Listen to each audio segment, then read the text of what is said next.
Hola, mi nombre es Cristina Luisa Artigas, de profesión arquitecta, pero un poco grande me dediqué a la docencia, vocación que descubrí y me llenó de satisfacción. Decidí estudiar 2 profesorados para capacitarme y poder hacerlo en mi mejor versión.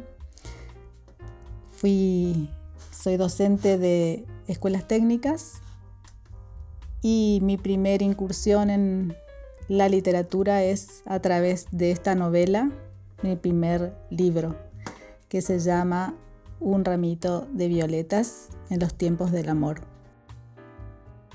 Mi interés siempre estuvo radicado en la escritura, creo que desde muy pequeña, porque desde que tengo uso de razón escribo mi diario.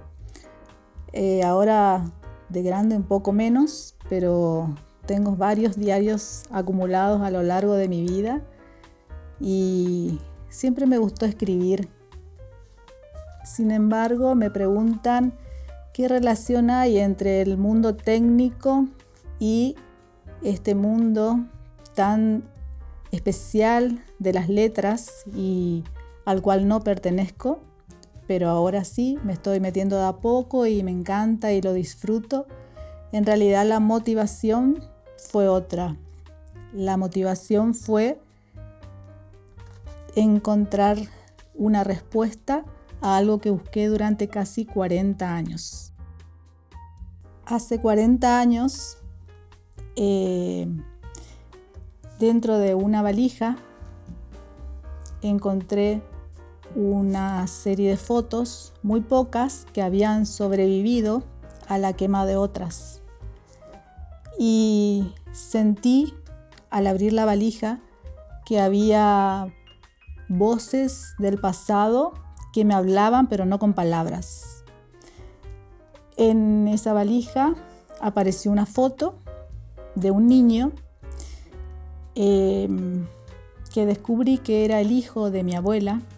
Esto ocurrió cuando yo era adolescente y que había quedado en Alemania porque ella, impulsada por la promesa de un amor, se había venido a vivir a la Argentina, dejándolo en ese país tan lejano.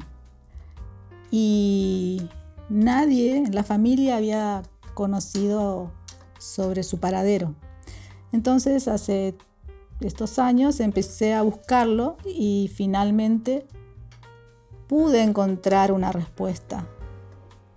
Pero sobre todas las cosas, cuando hablamos del tema de tomar una decisión tan difícil como es dejar un hijo, lo primero que sobreviene es el juicio.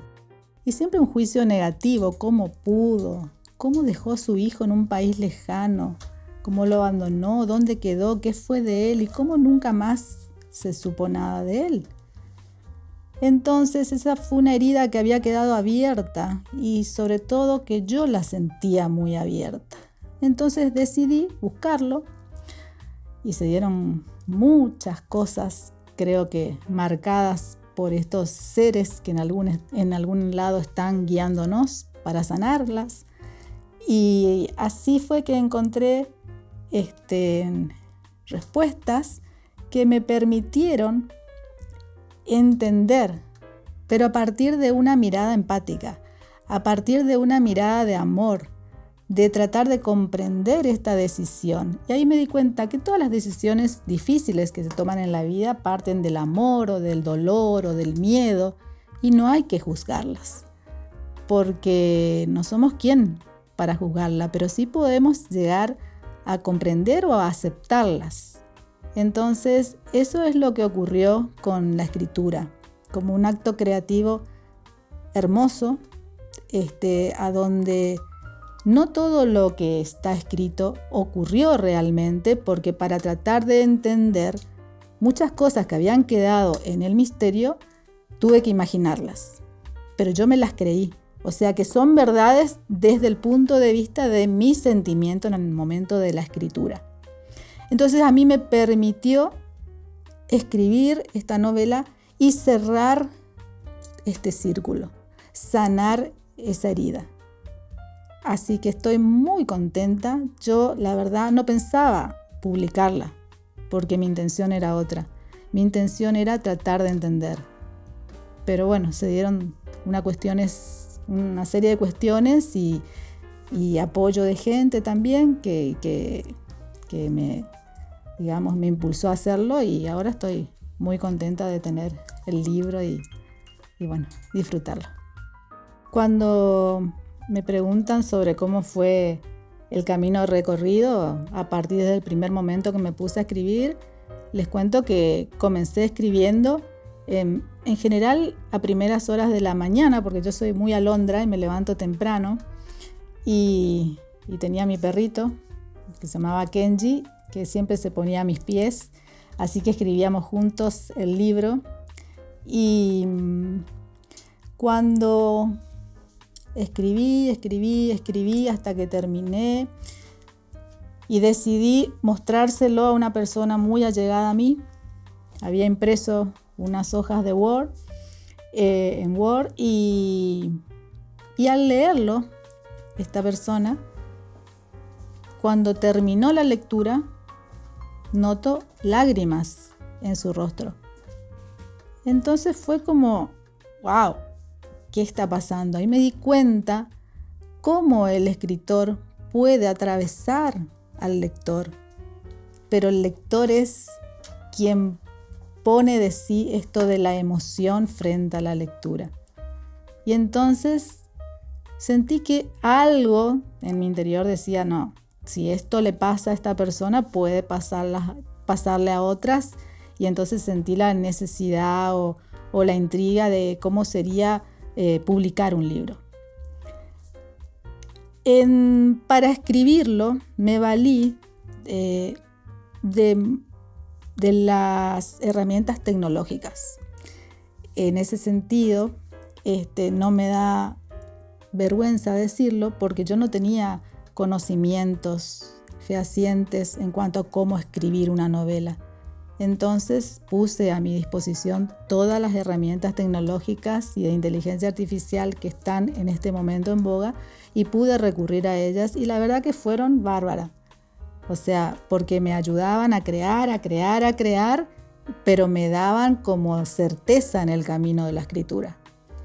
Así que yo creo que es algo que no podemos desperdiciar para los que sobre todo tenemos tanta duda, porque si no tendríamos que recurrir a alguien. Incluso como yo desconocía que el libro después se sugería a alguien que lo corrija, es más, pedí a una persona muy mayor ya que me corrija, y no lo podía hacer. Entonces como sentí como un poquito de frustración y dije, bueno, me lo voy corrigiendo como puedo, utilizo las herramientas digitales y me lo voy haciendo como puedo y como salga.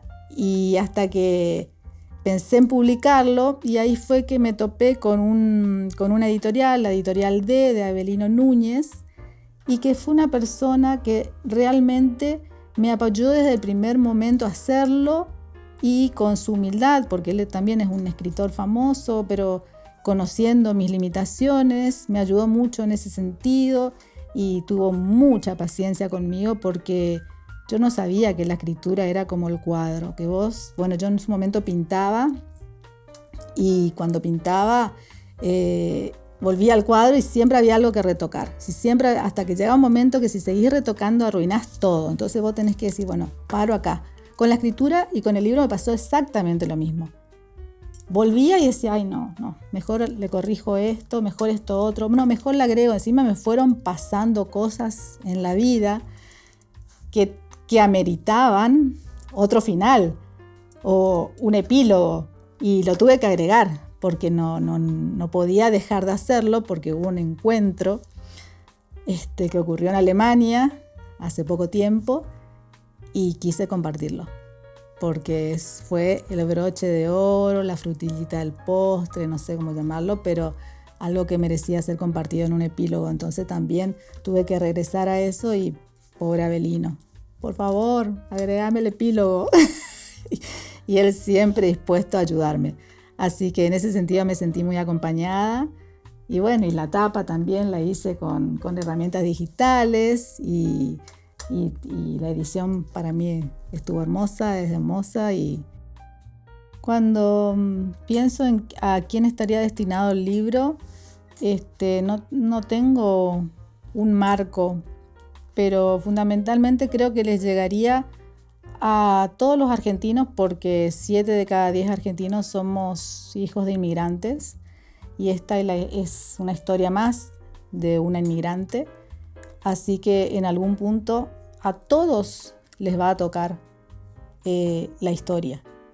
Así que a cualquiera de nosotros, de los que habitamos este país, nos va a llegar esta historia.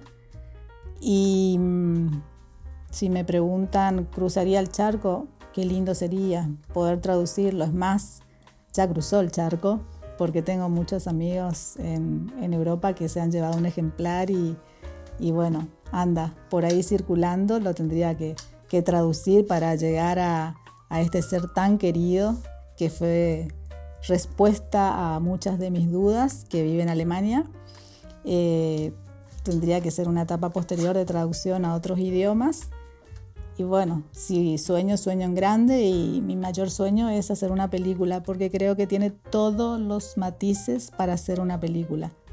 Tiene amor, tiene decepción, tiene de todo, inmigración, riqueza de corazón y decisiones valientes, mujeres, hombres, de todo un poco. Cuando hablando del libro propiamente dicho, puedo decir que esta es la valija, que fue el inicio de todo, cuando abrí la valija y utilicé las herramientas de inteligencia artificial para recrearla de alguna manera. Y con respecto al nombre, un ramito de violetas es justamente algo muy amoroso que ocurre dentro, que es parte de esa historia de amor que lleva a Gertrudis a dejar a su hijo Günther en Alemania, y van a leerla dentro del libro. ¿Por qué se llama un ramito de violetas? Tenemos que dejarnos embriagar por su efímera fragancia, digo yo, cuando leemos el libro. Y en los tiempos del amor, porque bueno, viste que ahora es como muy controvertido esto del amor romántico, y sin embargo acá hay mucho de romanticismo y ocurrió en 1920 y algo, así que creo que todavía perduran los tiempos del amor. Y con respecto al prólogo, me preguntaban, el prólogo, dudé un poco quién me querría prologar el libro de una escritora que no es escritora, y entonces me daba un poco de vergüenza pedir a alguien que me prologue el libro, y decidí pedírselo al ChatGPT, que bueno, accedió a hacerlo, y como es la chispa artificial que ilumina ideas humanas, según se describe él mismo, decidí aprovechar que lo realice el ChatGPT al prólogo. Voy a leer la introducción, así tenemos una idea de qué se trata el libro. Esta es la historia de una mujer que cargó con secretos tan profundos como el océano que atravesó. Gertrudis, impulsada por una promesa de amor y el deseo de construir un futuro junto a Nicolás, tomó la decisión valiente de cruzar el océano hacia la Argentina, dejando en su tierra natal a su hijo Günther, de apenas 8 años, junto a un pasado cargado de secretos cuyos ecos aún susurran. La novela transcurre entre 2 continentes y 2 épocas, explorando cómo las decisiones de Gertrudis transformaron las vidas de aquellos a su alrededor y de las generaciones que siguieron. A través de cartas perdidas en el tiempo, voces del pasado y verdades sepultadas, esta historia desentraña los sacrificios y los vínculos que definieron a una familia. Es un relato donde el pasado y el presente se entrelazan, guiados por la búsqueda de respuestas a preguntas que han permanecido sin resolver durante décadas. pero como toda gran historia, guarda misterio que solo podrán comprenderse al adentrarse en ella. Capítulo 1. El misterio de la foto.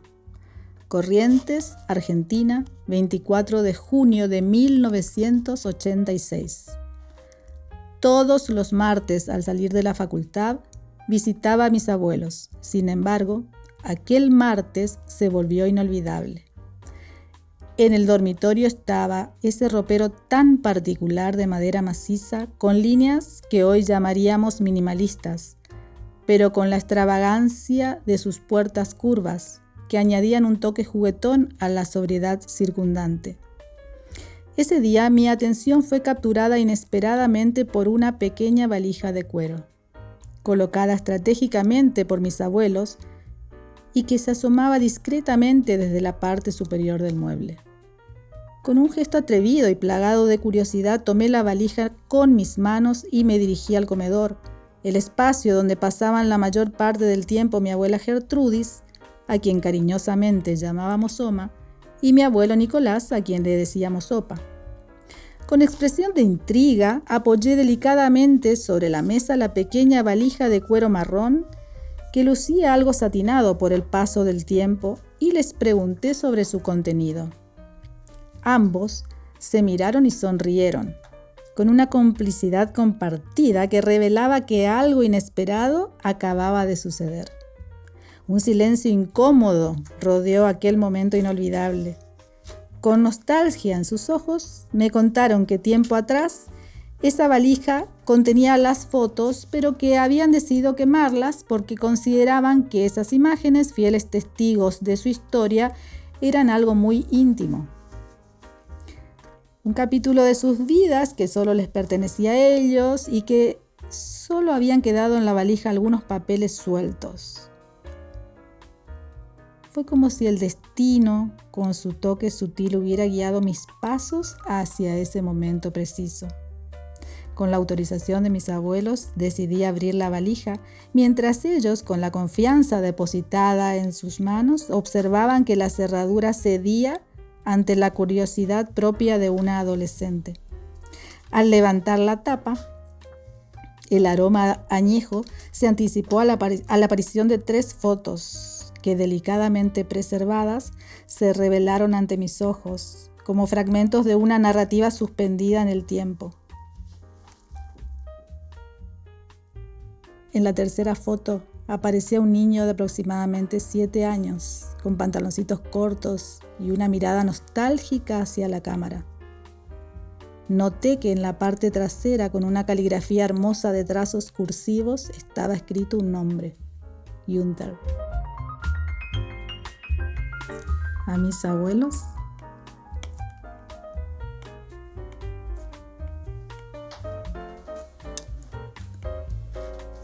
les digo gracias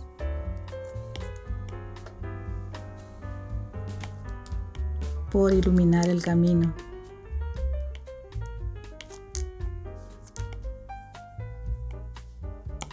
Y permitirme poner luz a las sombras del pasado.